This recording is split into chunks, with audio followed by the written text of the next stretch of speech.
Let's get it on. It's Good morning, all of you. My name is Son Singh Rajput from Model School SEMA. You are most welcome in Ditto Academy. Today we shall study about the third part of simple past tense. तो हमने पहले जो इस simple past tense के जो दो part के बारे में पढ़ा था, फर्स्ट वाले पार्ट में हमने देखा कि इस टेंस का यूज़ किन परिस्थितियों में किया जाता है। सेकेंड पार्ट में हमने इस टेंस के affirmative, negative, interrogative, yes no interrogative, WH type और इंटरोगेटिव नेगेटिव सेंटेंस को कैसे इंग्लिश में लिखा जाता है और उनके फॉर्मूला क्या होते हैं उनके बारे में पढ़ा था। अब तीसरा जो हमारा जो आज का पार्ट है उसके अंदर हम ये पढ़ेंगे कि एग्जाम में इस टेंस से किस प्रकार से सेंटेंस आते हैं इस टेंस के और कैसे हम उसके अंदर सही वर्ब को भर सकते हैं, उसके बारे में विस्तार से चर्चा करेंगे। तो इसके लिए आपको क्या कि जो मैंने सेकंड पार्ट जो मैंने बनाया था उसमें आपके जितने भी फॉर्मूले जो स्ट्रक्चर दे रखे हैं उनको आपको लर्न करना पड़ेगा। तो शुरू करते हैं हम आज अपने इस पार्ट में।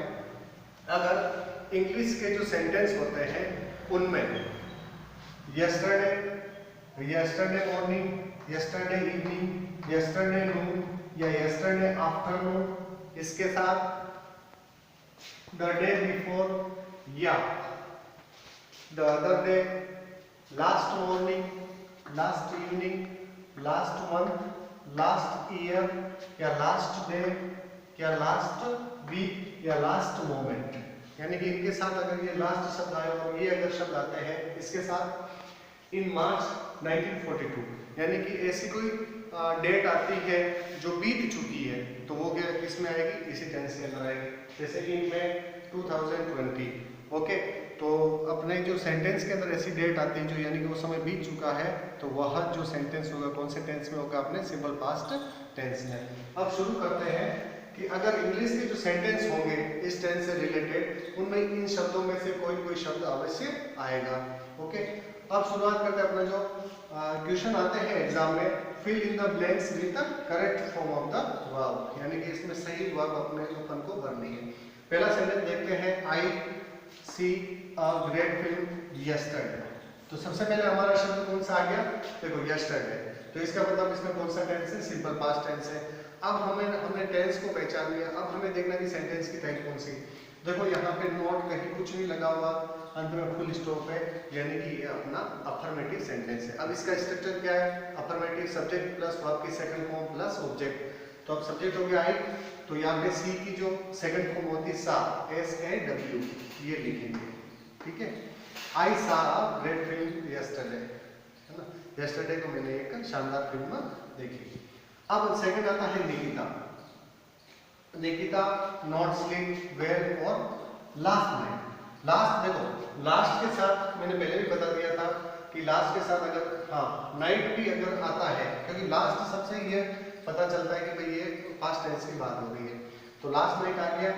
अब इसको देख के हमने पहचान लिया। अब देखो वर्ब के आगे नोट लगा हुआ है, मैंने ये भी बता रखा है अंत में फुल स्टॉप हो और वर्ब के पहले नोट लगा हुआ हो तो वह नेगेटिव सेंटेंस होता है। तो हमारे जो फॉर्मूला है subject plus did not plus verb की फर्स्ट फॉर्म प्लस ऑब्जेक्ट, तो यहाँ पे क्या आएगा, Nikita did not sleep well last night, पिछली रात निकिता अच्छी तरीके से नहीं सोई, ओके। अब है तीसरा सेंटेंस वी। अब यहाँ पे मीट आ रहा है लास्ट मंडे, अब ये लास्ट शब्द आ रहा, लास्ट मंडे से कुछ भी आ सकता है, ओके। तो इसका मतलब कौन से टेंस में है, अपने सिंपल पास्ट में। अब बात करते हैं सेंटेंस की, सेंटेंस में फुल स्टॉप है, इसका मतलब ये सेंटेंस अफर्मेटिव है। तो क्या आएगा वी, उसके बाद वर्ब की second form, we met, meet met met, इस तरीके से है ना, मेट हिम लास्ट मंडे, हम पिछले सोमवार को उनसे मिले, ओके। अब है फ्यू डे अगो, अब ये जो शब्द आ गया तो यानी कि ये इस टेंस को शो कर रहा है। अब देखिए सेंटेंस कौन सी टाइप है, अपने अफर्मेटिव देखिए, क्योंकि पीछे फुल स्टॉप है तो क्या देख यहाँ पे क्या आ जाएगी, वर्ब की सेकंड फॉर्म, ठीक है। अब few day ago they played football, वे कुछ दिन पहले ये फुटबॉल खेले, ठीक है। अब आते हैं अगला सेंटेंस, वाई खाली जगह सब्जेक्ट, यहाँ पे give me a book last Sunday और यहाँ पे पीछे इंटरोगेटिव है। तो इसका मतलब ये पहला सेंटेंस WH शब्द पहले आ रहा है, इसका मतलब ये WH टाइप है, ओके। और कौन सा है? WH टाइप इंटरोगेटिव सेंटेंस है। अब हमारा वो फॉर्मूला सबसे पहले WH वर्ड लिख लिखा, उसके बाद क्या आता है? Did plus subject plus verb की फर्स्ट फॉर्म, ओके। तो यहाँ पर क्या आ जाएगा? Why did, helping verb did आ जाएगी। You give me a book last Sunday, ठीक है। इसका मतलब क्या हुआ कि तुमने मुझे पिछले रविवार को पुस्तक क्यों दी, ओके। अब अगला सेंटेंस आता है Hari get late in the prayer. यहाँ पे लेट शब्द आ रहा है, ठीक है, लेट हो गया है ना, तो गेट गोट, गेट की सेकंड फॉर्म क्या हो जाएगी यहाँ पे? गोट। हरी गोट लेट इन द प्रेयर, हरी प्रार्थना में क्या लेट हो गया, ठीक है। अब बात करते हैं अपना अगला सेंटेंस आता है I see a lion in the forest. एक और बात, इस टेंस के अंदर ऐसी घटनाओं का जिक्र किया जाता है जो बीत चुकी है, ओके। अब देखो जंगल में डेली तो हम शेर देखने जा ही नहीं सकते या देखते तो है नहीं, यानी कि ये घटना हो चुकी है। तो यहाँ पर क्या आएगा? आई सी की सेकंड फॉर्म सा, आई सा अ लायन इन फॉरेस्ट, मैंने जंगल में शेर देखा। एक और बात बता दो, एग्जाम के अंदर 6 से लगाकर 8 तक ज्यादातर जो स्टोरी राइटिंग आती है वो हमेशा पास्ट टेंस के अंदर ही होती है। इसके अलावा कोई अपने जो आर्टिकल्स वगैरह ऐसी या कोई घटना होती है, ओके, घटना के बारे में हमें जिक्र करना, जो का क्यों वर्णन करना होता है, वो हमेशा पास्ट टेंस के अंदर ही आती है, ओके। अब यहाँ पे WH शब्द दिख रहा वाई, ठीक है। अब यहाँ पे शब्द आया है वंस, तो इसका मतलब ये टेंस का है।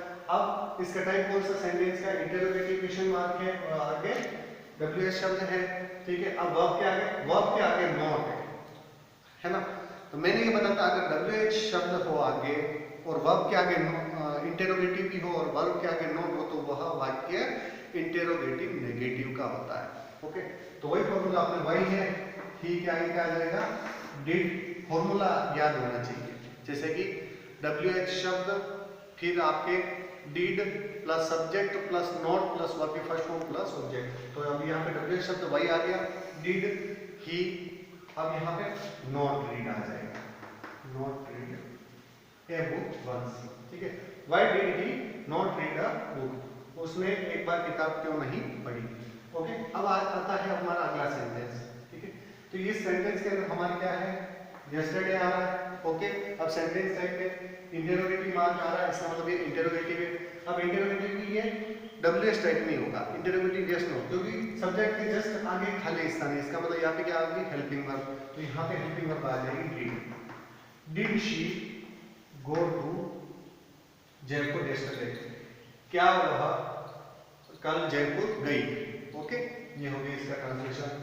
द डॉक्टर, हाँ, एक सबसे एग्जाम की दृष्टि से सबसे इंपॉर्टेंट सेंटेंस है जो मैं बता रहा हूँ कि जैसे कि द डॉक्टर या after the patient had died, यानी कि आफ्टर, बिफोर और आफ्टर वाले सेंटेंस। इस आफ्टर वाले सेंटेंस में उसके बाद क्या दे रखा होगा?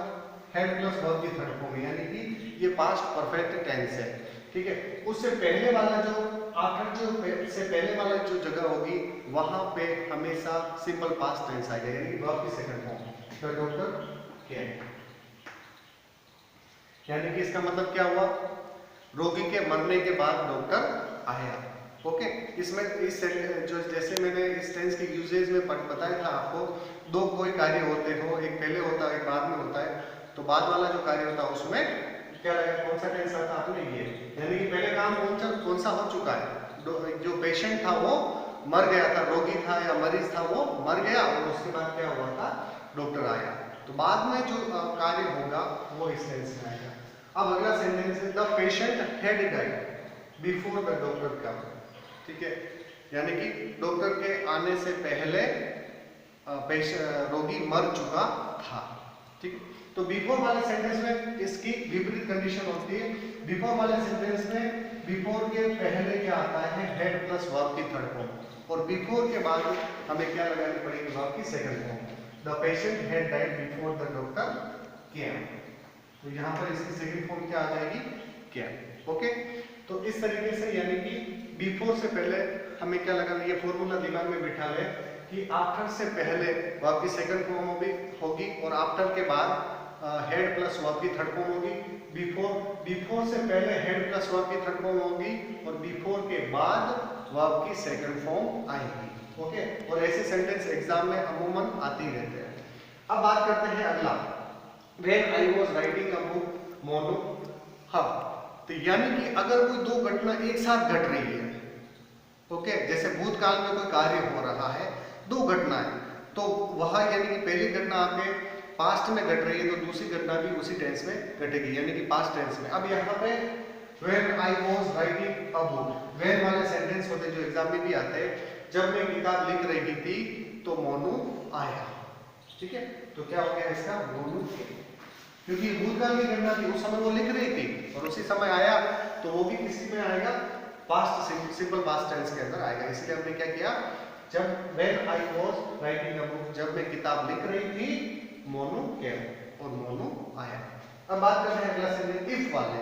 मैंने कंडीशनल जो सेंटेंस बताए थे इफ वाले, जो कि शर्त को बताते हैं, ऐसे वाक्यों में भी कौन से टेंस का प्रयोग होता है, आपने सिंपल पास्ट टेंस का। इफ आई बिकेम, ठीक है, बिकेम द विलेज सरपंच, अगर मैं गांव का सरपंच बन गया, ओके, ये कंडीशन है। ठीक है, I would solve many problems of my village, तो मेरे गांव की जो बहुत सारी जो समस्या है उसका मैं समाधान करूंगा। तो ऐसे जो इफ वाले वाक्य होते हैं उसमें कौन सा टेंस आएगा, आपने सिंपल पास्ट टेंस आएगा, और क्योंकि और इसके बाद दूसरा जो सेंटेंस होगा उसमें वुड का प्रयोग होगा। किसका प्रयोग होगा, वुड का प्रयोग होगा। तो इसका मतलब जो कंडीशन वाले जो वाक्य है उसमें भी कौन से सिंपल पास्ट टेंस का प्रयोग होगा। यानी कि इस पार्ट के अंदर हमने जो एग्जाम में जो क्वेश्चन किस तरीके से पूछे जाते हैं और उसमें वर्ब कैसे भरी जाती है, इसके बारे में चर्चा की थी। तो मित्रों, आपको भी इस पार्ट को देखते हुए अधिक का अधिक जितनी आप ज़्यादा प्रैक्टिस करोगे तो उतना ही आप टेंस जल्दी समझ में आएंगे। और आशा रखता हूँ कि आज का ये हमारा जो पार्ट बनाया है हमने, थर्ड पार्ट, तो आपको अच्छा लगा होगा। तो आप इस वीडियो को अधिक से अधिक देखें, लाइक करें और हमारा जो चैनल है उसको शेयर और सब्सक्राइब करें। Okay, thanks.